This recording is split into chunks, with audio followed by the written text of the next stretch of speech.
Kalau saya ditanya, apa itu kompeten dan harmonis? Jawabannya simpel, yaitu seperti jembatan dengan bendungan. Keduanya sama-sama kuat karena dibangun dengan perhitungan dan kerjasama tim. Halo, saya Dewan Lestiawan, CPNS di Kementerian PU. Selama pembelajaran kemarin, saya makin paham bahwa nilai kompeten dan harmonis itu bukan hanya teori kosong. Justru dua hal ini yang membuat kerja kita sebagai ASN bisa berdampak nyata.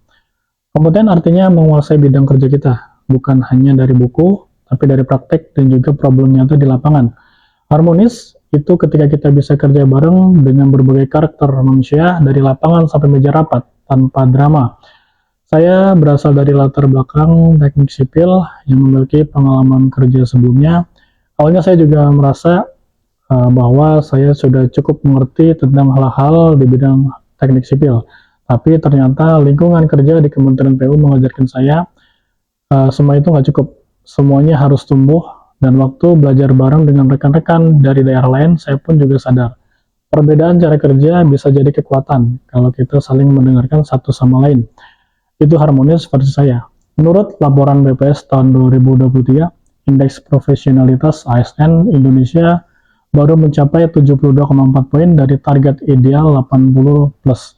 Artinya apa? Kita masih punya PR besar. Untuk lebih kompeten secara teknis dan harmonis secara kolaboratif, dan saya ingin jadi bagian dari solusi tersebut. Personal branding saya di Kementerian PU adalah ASN yang berpikir seperti insinyur, tapi bekerja seperti orkestrator. Kompeten dalam perhitungan, harmonis dalam hubungan. Saya ingin jadi ASN yang bukan cuma tahu solusi, tapi juga tahu cara menyampaikan dengan bijak. Bukan cuma cepat kerja, tapi juga tepat langkah.